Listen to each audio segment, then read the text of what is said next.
Hai, assalamualaikum sobar. Oke, dari kemarin kan aku udah banyak bahas tentang mitologi Yunani dan mitologi Mesir juga nih. Kali ini aku bakal menjelaskan penciptaan dunia menurut mitologi Mesir ya guys. Nah, sama halnya kayak mitologi Yunani, awalnya dunia ini tuh kosong guys. Adanya perairan luas tanpa batas. Semuanya cuma ada air dan juga gelap total. Belum ada cahaya sama sekali, alam semesta ini dinamakan Nun. Nah, kemudian dari air yang kacau ini, kemudian muncullah Ben-Ben, sebuah piramida besar yang di sekitarnya ada bunga lotus.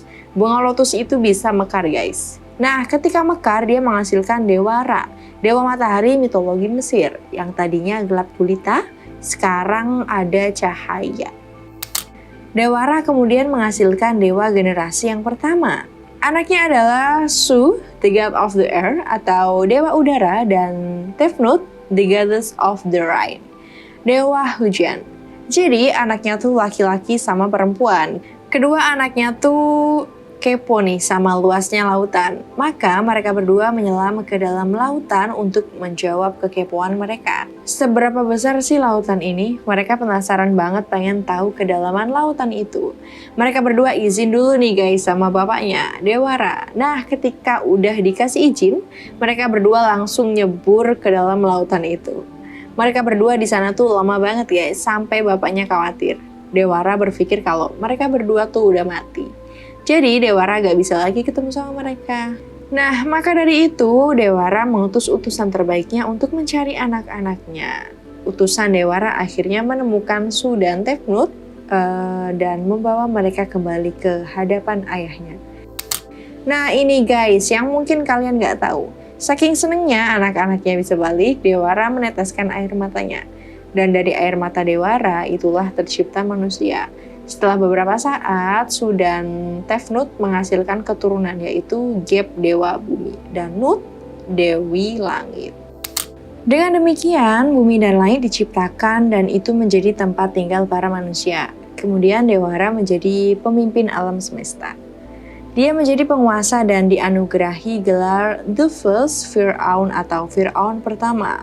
Fir'aun di sini bukan Raja Fir'aun yang kejam itu ya guys, tapi sebuah gelar untuk penguasa tertinggi di mitologi Mesir. Nah, kemudian Dewa Ra memberikan Mesir hewan suci seperti lembu dan singa. Pemberian terbesarnya adalah Sungai Nil, sungai yang juga ada dalam Al-Quran. Di sekitar Sungai Nil nantinya akan digunakan manusia untuk mendirikan sebuah peradaban sembari menyembah para dewa. Dewa Ra kemudian memiliki firasat buruk tentang kekuasaannya.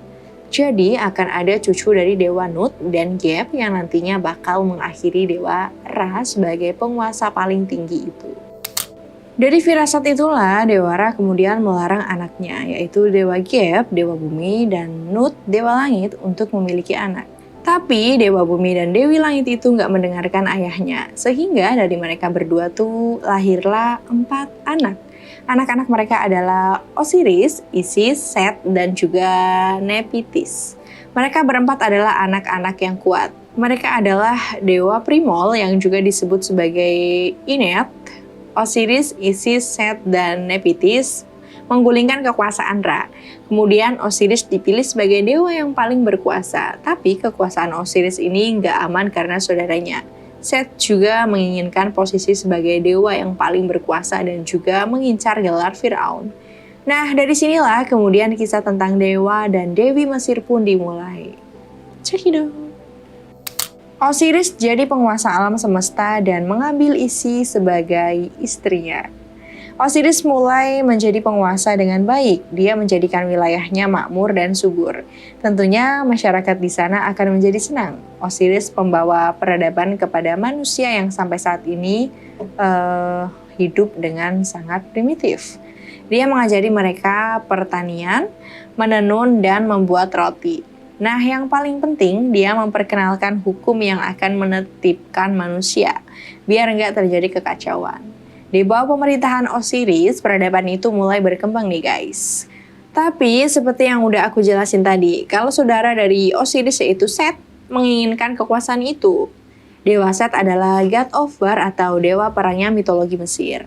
Dari namanya sering diterjemahkan sebagai perusak. Dan dia sering dikaitkan dengan kekacauan, tanah asing dan warna merah. Mungkin warna merah ini maksudnya adalah darah kali ya guys. Jadi Seth itu sangat haus sama darah. Dari beberapa versi nih, dia adalah gambaran dari kejahatan. Kerajaannya Seth itu ada di padang gurun yang gersang. Sehingga dia cemburu sama Osiris yang mempunyai kerajaan dengan tanah yang subur dan makmur. Ada satu masalah yang sangat memperburuk keadaan nih guys. Masalah itu adalah jeng jeng jeng, perselingkuhan. Perselingkuhan ini bisa menjadi besar. Nah, apa ya kira-kira penyebabnya? Masalah yang memperburuk keadaan adalah selingkuhnya Osiris dengan istrinya Seth yaitu Nephthys. Duh, gimana nggak jadi besar coba masalahnya guys? Nah ini guys, yang kalian mungkin nggak tahu kalau dari perselingkuhan antara Osiris dan Nephthys melahirkan dewa Anubis, dewa kematian mitologi Mesir. Kalau mitologi Yunani itu ada Thanatos guys. Seth marah dong, kayak tahu kan istrinya selingkuh, apalagi selingkuhnya sama saudaranya sendiri yaitu Osiris. Dengan amarah yang memuncak, Seth kemudian merencanakan balas dendam kepada Osiris. Rencananya Seth adalah dengan mengundang Osiris ke dalam kerajaannya dengan maksud untuk berpesta. Pesta itu adalah pesta besar untuk menghormati Osiris, tapi kenyataannya nggak gitu guys. Pesta besar yang diadakan sama Dewa Seth emang murni buat balas dendam aja. Nah karena pesta besar, maka Seth udah menyiapkan door prize nih guys, kayak kejutan gitu lah ya. Dia punya peti mati yang indah banget nih. Seth akan memberikannya secara gratis kepada para tamu undangan. Tapi dengan syarat dong pastinya. Syaratnya adalah ukuran tubuh harus pas dengan ukuran petinya. Jadi nggak kesempitan, nggak kelonggaran, nggak kepanjangan, ataupun nggak kependekan. Pokoknya kudu pas gitu lah ya. Tapi ini adalah jebakan untuk Osiris karena ukuran peti matinya memang dibuat untuk Osiris. Osiris memutuskan untuk mencoba peti mati itu. Pada saat dia mencobanya, Seth langsung menutup peti mati itu dan membuangnya ke sungai Nil. Dewa teragung pun tenggelam dan mati. Setelah membunuh Osiris dan menempatkan tahta tertinggi, Seth kemudian mulai meneror dunia. Dunia yang tadinya makmur berkat usaha Osiris, kini berubah jadi sebuah ancaman yang penuh teror. Mendengar suaminya udah mati, Isis menangis sejadi-jadinya nih guys. Air mata yang keluar dari Isis mampu membanjiri sungai Nil. Setelah membanjiri sungai Nil, Isis kemudian mencari jasad dari suaminya dengan bantuan dari Nephthys, saudara perempuannya dan juga selingkuhannya Osiris. Mereka pun berhasil menemukan Osiris dan berniat untuk menyembunyikan tubuh Osiris. Mereka akan membawa mayat Osiris ke Mesir dengan diam-diam. Isis mulai mengumpulkan tanaman obat dan membuat ramuan yang akan menghidupkan kembali Osiris. Nephthys juga nih ngebantuin Isis dengan menjaganya dari jauh biar gak ada yang tahu. Di sisi lain, Seth mulai khawatir kalau Isis akan mencari mayat Osiris dan berhasil menemukannya. Ketika Nephthys pulang, Seth langsung bertanya kemana tadi Nephthys pergi dan Seth langsung tahu kalau Nephthys itu bohong.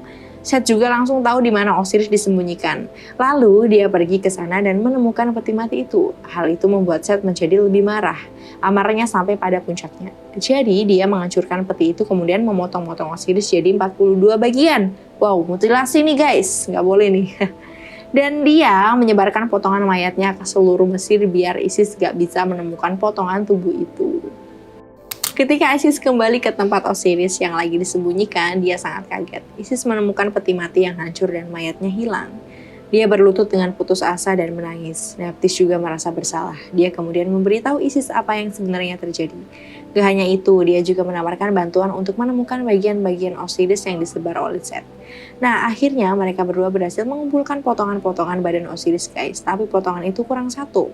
Mereka dibantu sama Anubis, dewa kematian untuk memulihkan badannya Osiris. Mereka menjadikan Osiris mumi dan dengan kekuatan cinta dari Dewi Isis, dia mampu menghidupkan Osiris kembali. Tapi Osiris gak bisa lagi menjadi pemimpin seperti sebelumnya, karena tubuhnya nggak lengkap, kurang satu bagian.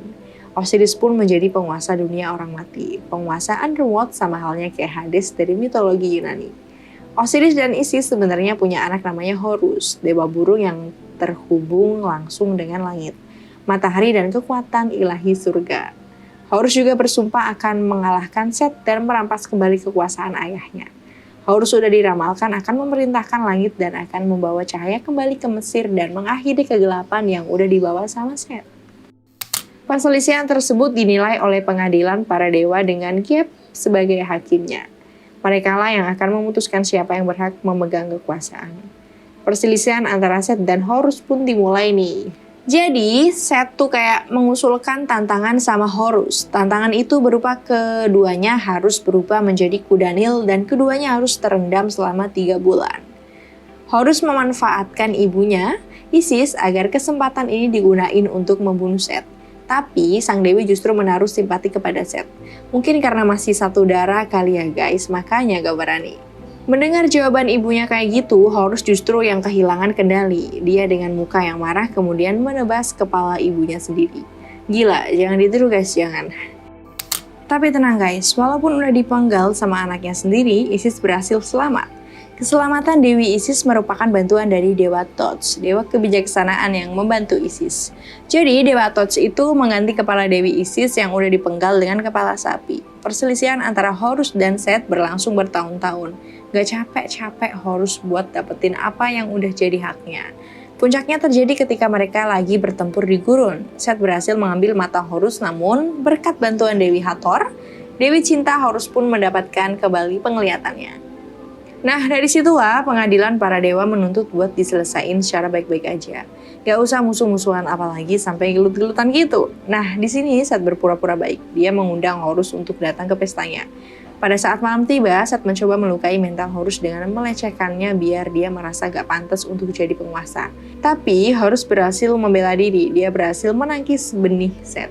Horus yang merasa dilecehkan pun berencana buat balas dendam nih. Dengan bantuan Isis, Horus menyelipkan benihnya di selada, makanan kesukaan Set.